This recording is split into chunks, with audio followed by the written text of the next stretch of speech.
the world should be getting cheaper, but it's for years, it's been getting more expensive because baked into the system with broken money is inflation. Everything's getting more expensive because the governments keep printing more damn money out of thin air, right?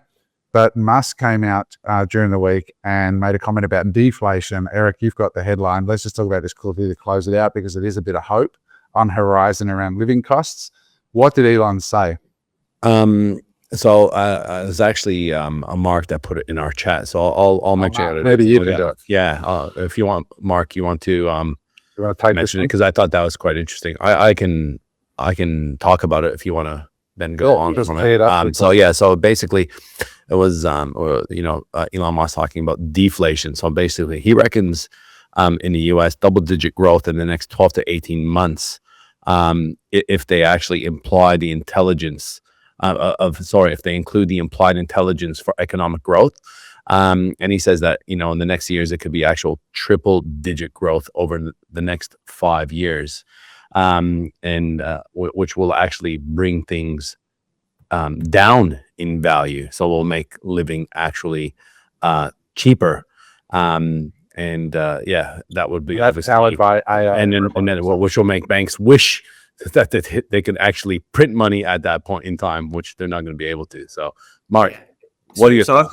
I've got a contrarian take to what we're seeing in the comments. Everyone is talking about how inflation is a problem, and it is, and migration is an issue, and it is. But my pick is that when the productivity gains from AI truly takes hold, we are going to be begging for more immigration and begging for more money printing because the rate of deflation on everything because of AI is going to be so severe. And if you know anything about macroeconomics, you know that deflation is actually more detrimental to a society and to our wealth and prosperity than inflation is, right? If you go back and you have a look at the depression of 29 to 32, that was a massive deflation. Right. And so the cost of houses, the cost of services, everything is going to come down so much that and the productivity of companies is going to be so great that GDP is going to be the wrong figure because GDP is a figure that depends on employment.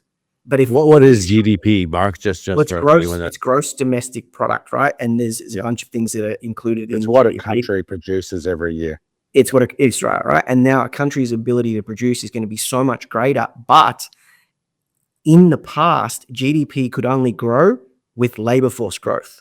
So one of the tricks that the Australian government has done for the last 25 years in order to avoid recession is bring in temporary residents because temporary residents increase GDP.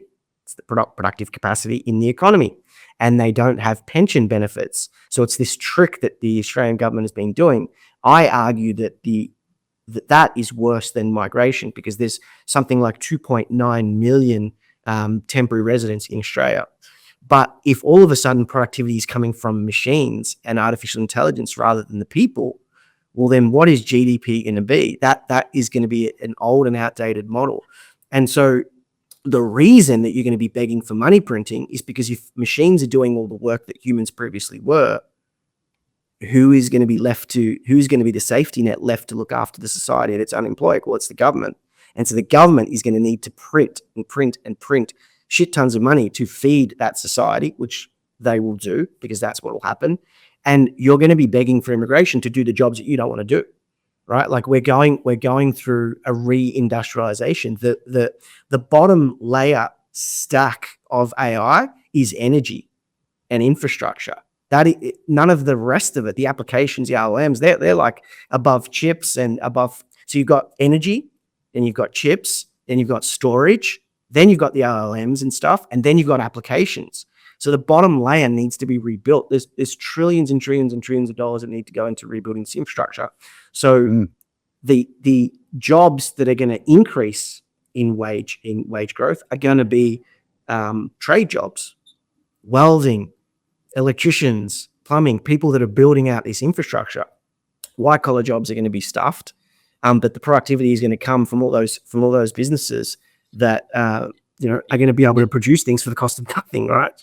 I was listening to a guy, prominent digital marketer, like the godfather of digital marketing. He's now gone into that more so M&A, and he puts out his top 50 predictions a year. Eric, we were talking about this last night at dinner about what he's looking at now, and whilst data centers are all the big the big play in real estate at the moment. His bigger play is the ancillary market off the side of that. They're buying construction companies, they're buying concreting, electrician, plumbing, HVAC, or on the light, and just going bananas on that, rolling those up and flipping them. But getting back to that, that's a whole other conversation and about energy. And it's talking about another hit prediction was that you now can, and it is in America, let's say an industrial plant or a data center, for argument's sake, for about $2 to $3 million, you can actually buy your own nuclear reactor and have it installed beside your industrial plant. Because the biggest thing with these data centers is power, which is going to starve the energy grid and the energy market, right? So mum and dad only get squeezed out. So maybe there's an implementation or a forced implementation of self-reliant energy for these said data centers. But again, to your point about deflation, and one of his predictions was universal basic income or universal high income. He was predicting Alaska will be the first state that implements it. Is probably more than likely going to happen in 2026. So it'd be interesting to see how that actually unfolds about exactly that, where you get paid for because you're not effectively required. And it's all linked, right? Like if all these people that were kind of knowledge workers become one-man band entrepreneurs, they are not going to have to work 9 to 5. They're not going to have to work as much, right? So everything we're talking about is all linked, right? You got all these creators, all these knowledge workers that are going and have their one-man band set up. They're not going to be working as much. You got tradies that are already in short supply. So the contrarian take out there is that this AI build out, this AI thing is going to create a labor shortage. And then you've already seen it with computers and laptops and screens. The price of all these things is just coming down.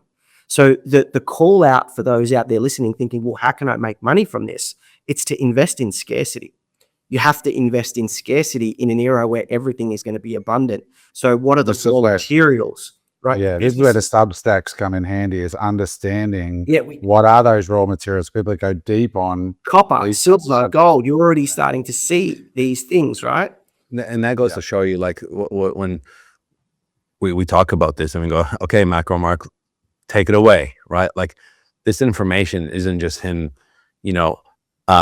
pulling it out of his ass. This is of him reading these newsletters from the Substacks. This is from him doing this deep research and putting in the work, and then adding that. Like, every time I sit here and we talk about certain topics, I'm just like, man, you know a lot of stuff because you're doing the deep research, right? That's what it's about, is taking the time. Correct. And that's where he makes his money. And then he's going, I just made this, with this trade or that trade. And that's what it's about. So I think I need to kind of take my own advice, and like, I'm not so great at passing on what I've learned or explaining what I've learned. This is where I kind of need to take my own advice and get better at maybe written form and putting everything that I've learned, everything that I think is connected, into one article with a nice catchy title that the everyday person can read, and that's, in real time, us trying to work out how to navigate our way through this new world.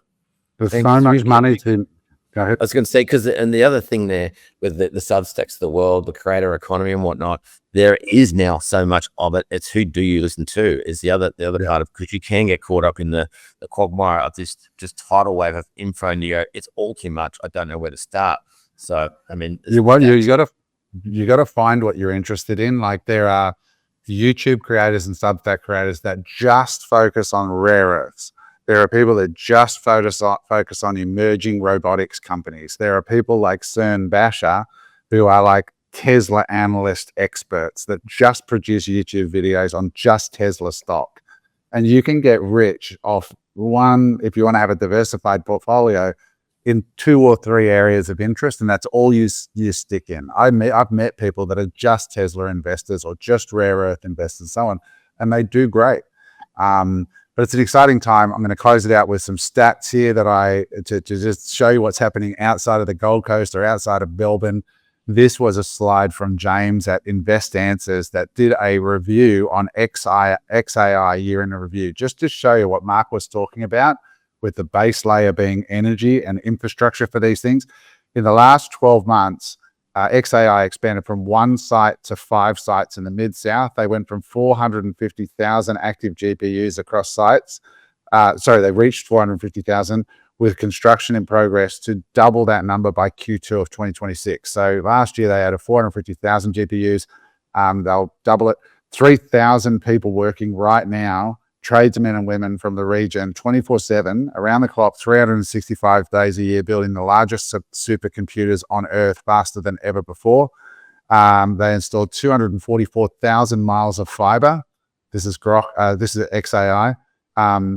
In Q1, they're expecting to double that. They've installed 15 miles of cooling water piping in the last 12 months. And in 42 days, they went from powering their first GB300 to scaling to phase 2 clusters of more than 100,000 in 42 days. So this is like massive works going on to power this revolution.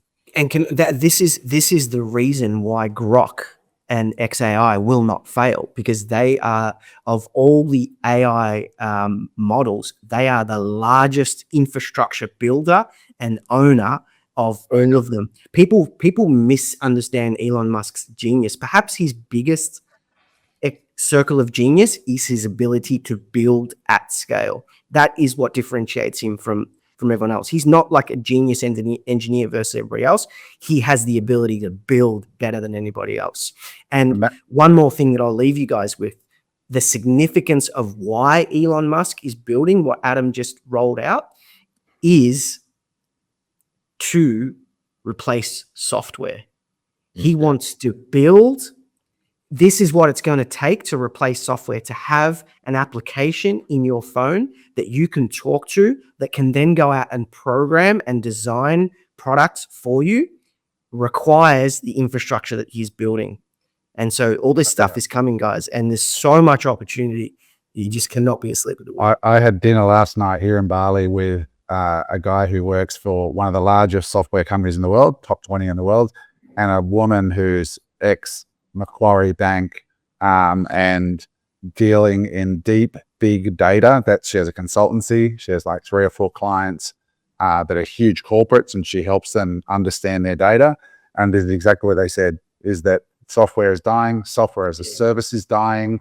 It's all changing. So huge opportunity. So when I see people going, I can't get rich because Australian house prices are out of reach, I'm like, dude, you have Tesla. You have the greatest minds to ever live on the planet right now, and you can invest in them and get rich. And to just one other point on that, what's dying and talking about that and that infrastructure, the way that Mark's talking to that, the guy I referred to before, his top 50 predictions had SaaS companies. He said SaaS is dead. So software, they missed the service part. That's all gone. Months of recurring revenue, forget it. That'll be all gone. People don't want to pay and get fucked over by this Frankenstein of apps that they pay month to month in any company anymore. You'll either build your own and weave it together with a N or a Make or something along those lines.